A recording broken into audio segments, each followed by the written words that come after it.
It was a crisp autumn morning in Chicago, the air brisk with the promise of change. Amber, the golden light of the sunrise, filtered through the windows of the sleek, modern apartment of Katie Walker. Katie sat at her kitchen table, a cup of coffee in hand, staring at the email notification on her phone. She had just finished reading the job offer for her dream position at the tech company Vortex Innovations, where she had worked tirelessly for months to secure an interview. She could hear the soft rustle of leaves outside as the wind blew gently across the city, a constant hum of life in the distance.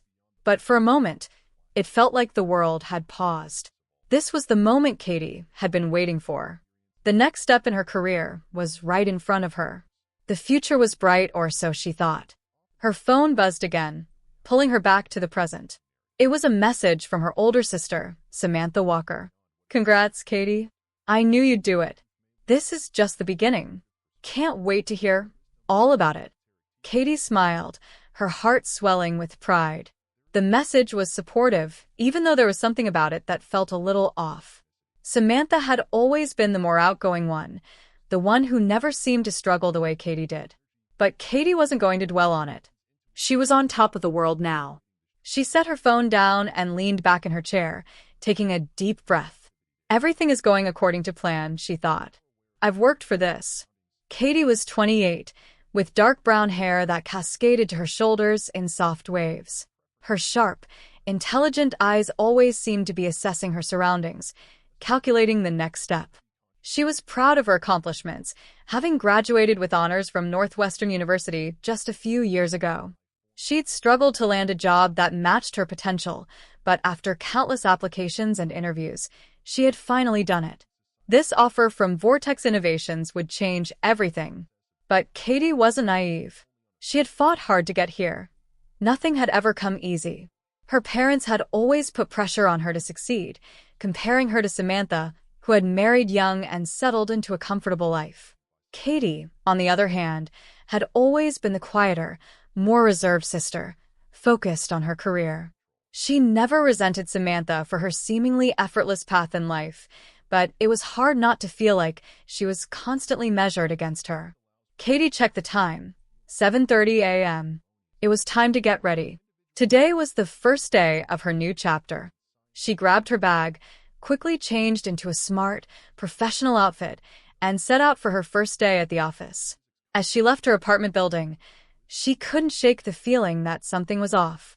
But she brushed it aside, telling herself it was just the nerves. Katie's relationship with Samantha was complicated, to say the least. They had always been close, or at least, that's what Katie had convinced herself of. Their parents had always favored Samantha's picture-perfect life, the one where she had married young, had kids, and settled into suburban bliss. Meanwhile, Katie was the wild card, choosing a career over marriage, focusing on making something of herself. Despite the apparent tension, Samantha had always been there for Katie, albeit in her own way. She was the one who would show up to family gatherings with her radiant smile and share stories of her perfect life. Katie, on the other hand, often felt like the odd one out. It was as if she were always trying to prove herself in a world that seemed to already have everything laid out for her sister. Katie didn't begrudge Samantha for her success. In fact, she had always admired her confidence. But lately, something had started to feel different. Samantha had become more distant. She had been busy with her own life, yes, but there was a coldness in her interactions. Katie didn't want to jump to conclusions, but it was hard to ignore the subtle changes.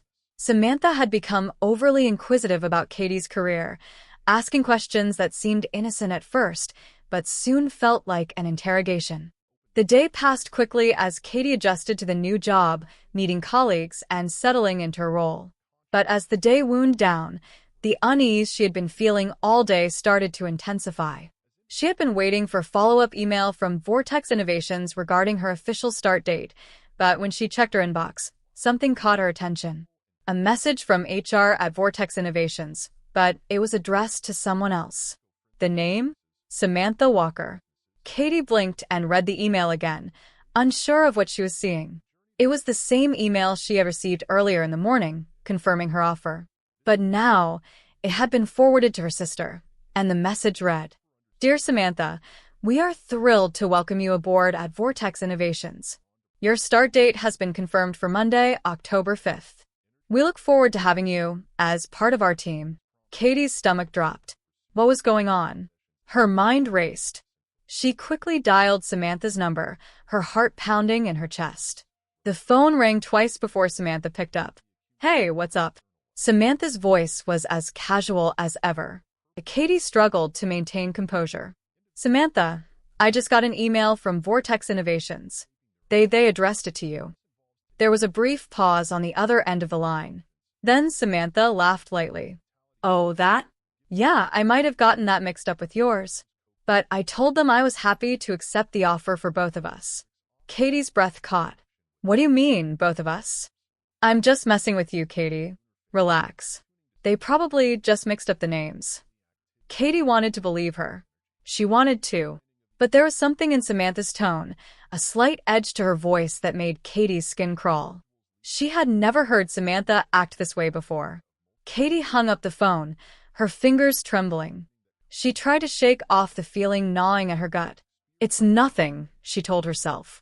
"Samantha is just being her usual self, joking around. It's fine." But as the evening wore on, the sense that something was horribly wrong deepened. Katie couldn't ignore the creeping suspicion that her sister might be up to something. What if it wasn't a mistake? What if she had done something to take my job? Katie leaned back against the couch, staring at the email again. She could feel the walls closing in. Something wasn't right, and it wasn't just the job offer. Katie barely slept that night. She lay awake, staring at the ceiling, listening to the distant hum of the city outside her apartment window. The streetlights cast soft orange glows through the blinds, shadows playing tricks on the walls. Her mind refused to settle. The email. Samantha's strange reaction. The way she casually brushed it off. "I told them I was happy to accept the offer for both of us." Katie kept hearing that sentence over and over in her head. Who says something like that? Especially when it's not even their job to accept. Katie had been the one to go through the multiple rounds of interviews, technical screenings, even a grueling project assignment. Samantha hadn't even worked in the tech industry. She was a part-time event planner who took online marketing gigs. She didn't have the resume or the ambition for this kind of position. Still, the email clearly named Samantha. It wasn't a random typo. The entire message had been addressed to her. At 6:30 a.m., Katie gave up on trying to sleep and got up. She made a strong cup of coffee and opened her laptop, her fingers tapping anxiously as she logged into her email again.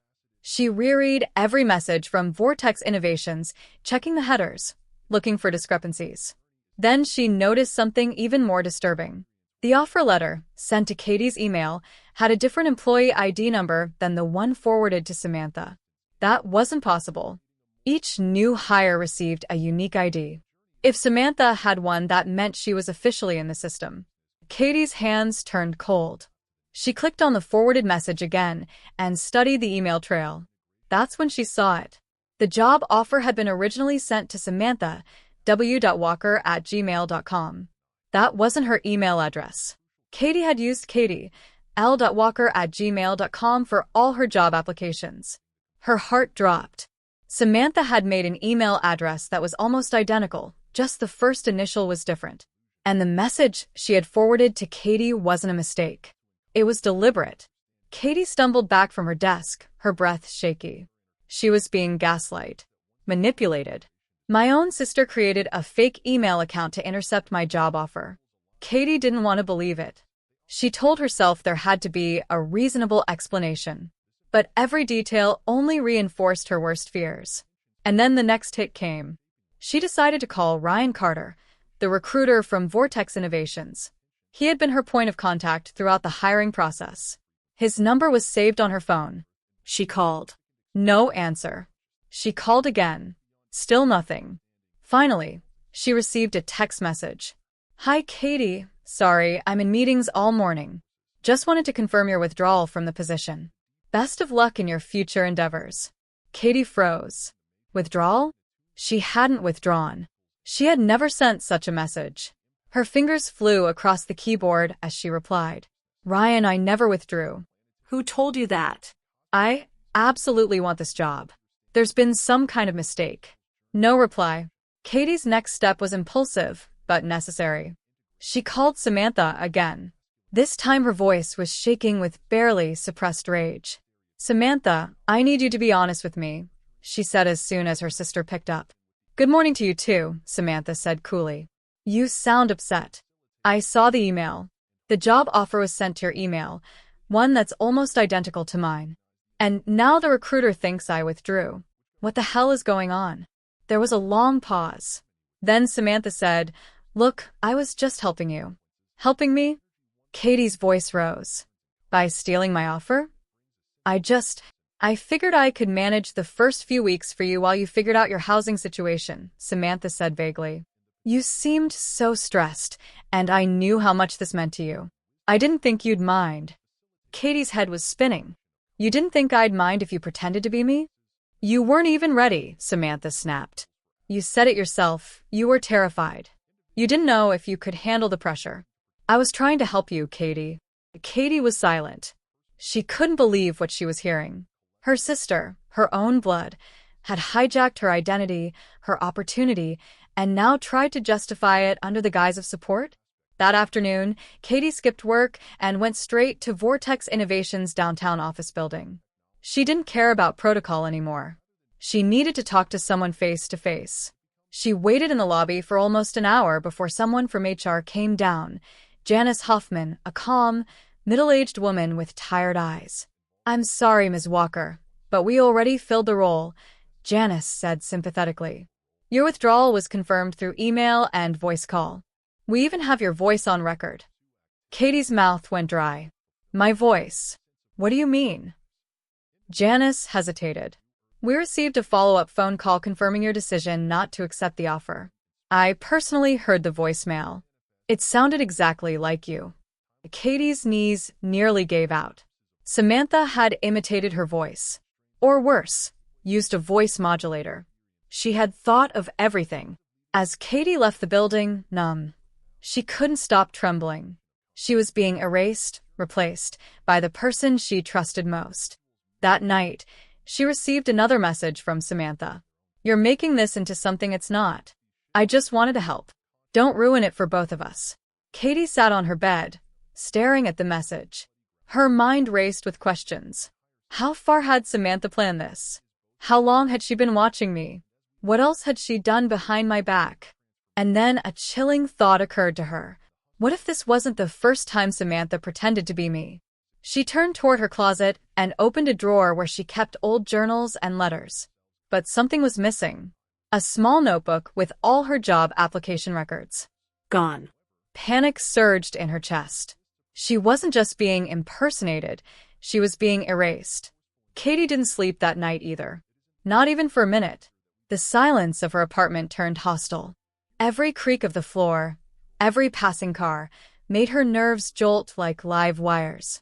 She lay curled on the edge of the couch, clutching her laptop against her chest like it could protect her from what was unraveling. By morning, her resolve hardened. She was done trying to rationalize. Samantha had crossed a line, and Katie couldn't keep pretending this was just some misguided attempt at help. Katie took the day off and drove to their parents' house unannounced. Her mother, Linda Walker, opened the door, startled. Katie? What a surprise. Are you okay? You look pale. Katie stepped inside without answering, her eyes scanning the living room. Is Samantha here? Linda hesitated. She left early. Said she had a meeting downtown. Something about a training program starting. Katie's stomach turned. She took my job. She's pretending to be me at Vortex Innovations. Linda blinked. What? No. That's ridiculous.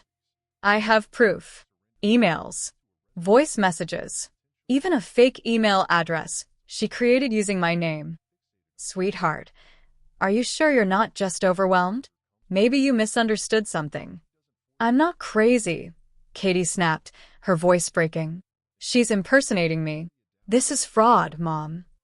Linda's lips parted in disbelief, then slowly tightened. We'll talk about this as a family. Tonight. Don't do anything drastic. But Katie wasn't waiting for a family meeting. She needed the truth, and she needed it now. She drove to Samantha's apartment. She'd never been inside. It was a rental paid mostly by their parents. She had always assumed Samantha lived chaotically. But now, looking at the locked front door, Katie saw it differently. She knocked. No answer. Then, on impulse, she walked around the back and peeked through the kitchen window.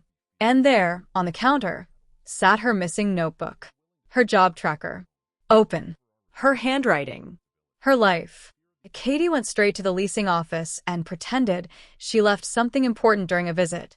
After pleading with the receptionist, she got a spare key to retrieve her belongings. They didn't ask for ID. Inside Samantha's apartment, the air was still. Clean. Sterile, almost. Katie searched quickly, trying not to think about how wrong it was. The notebook was indeed hers, pages filled with timelines, passwords, company contact details. Samantha had bookmarked the Vortex Innovations entry. Worse, Katie found a folded document, Samantha's forged resume. Her own education. Her work experience. The internships she'd worked hard to earn. Copied and repurposed, word for word. Katie took photos of everything. She wasn't paranoid. She wasn't crazy. Samantha had stolen her identity. Just as she was about to leave, her phone buzzed. A text message. From Samantha. You shouldn't be there. You crossed a line. Katie froze. She turned and looked out the window. Was someone watching her? Suddenly, she realized Samantha must have installed a camera or tracker. Katie dropped the notebook and fled the apartment. Back in her car, her hands were trembling. Her heart felt like it was slamming against her ribs. She couldn't think straight.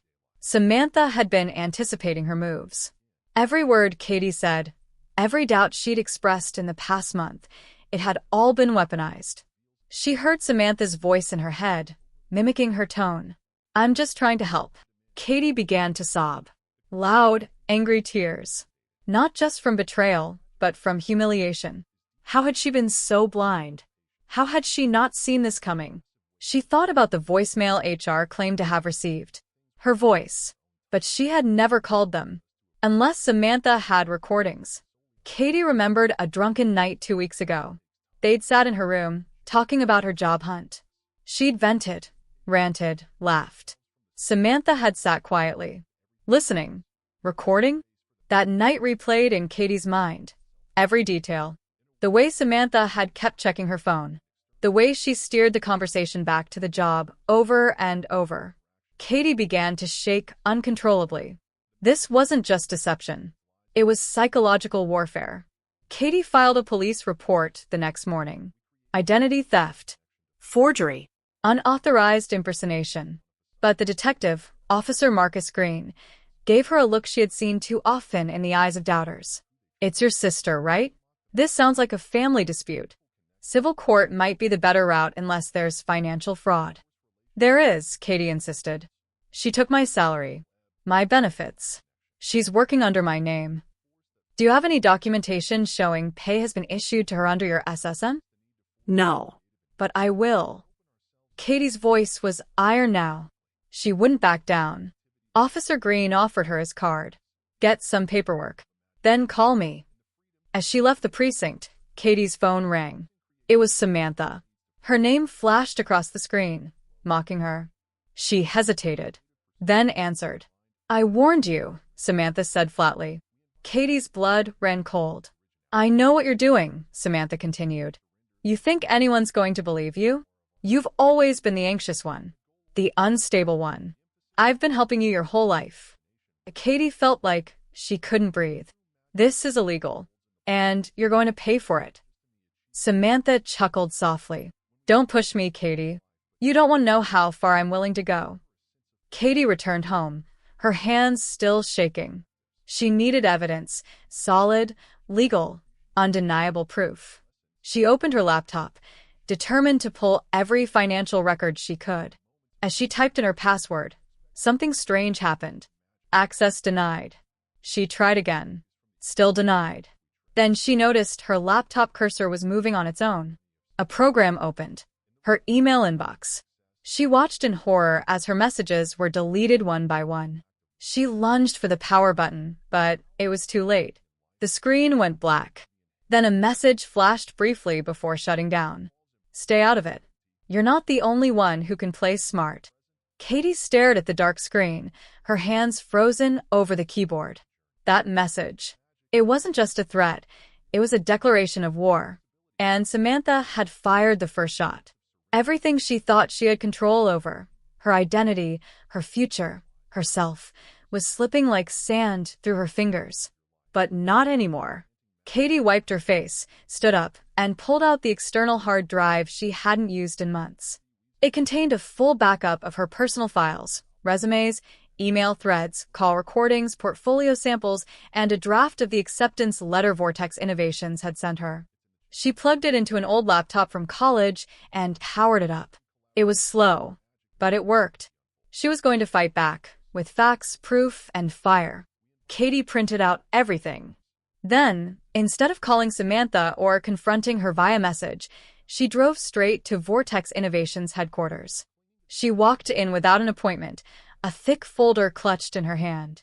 Her heart beat like a war drum in her chest. The receptionist looked up. Do you have a meeting? Katie smiled tightly. Not yet. But I believe you'll want to call Mr. Devin Walsh, Director of Talent Acquisition. It took 20 minutes. Katie sat rigidly, staring at the pristine lobby floor. She imagined Samantha sitting here days earlier, dressed as her, speaking as her, stealing her future with every fake smile. Finally, the glass door opened and a tall, serious-looking man stepped out. Katie Walker? She stood. The real one. He tilted his head, intrigued. Come with me. Inside his office, Katie handed him the folder. Before you say anything, I want you to look through this. He opened it and skimmed. First her resume, then the emails, then her ID copies, timestamps, the job offer acceptance from her email, not the forged one. This contradicts everything we have on record, Mr. Walsh muttered. Katie leaned forward. That's because someone used my identity. My sister. She pretended to be me, accepted your offer, and is currently sitting in the onboarding room pretending to be Katie Walker. Mr. Walsh's eyes narrowed. You understand how serious this is? Do you? He stood. Come with me. They walked briskly through a maze of hallways until they reached a training conference room. Mr. Walsh opened the door, without knocking.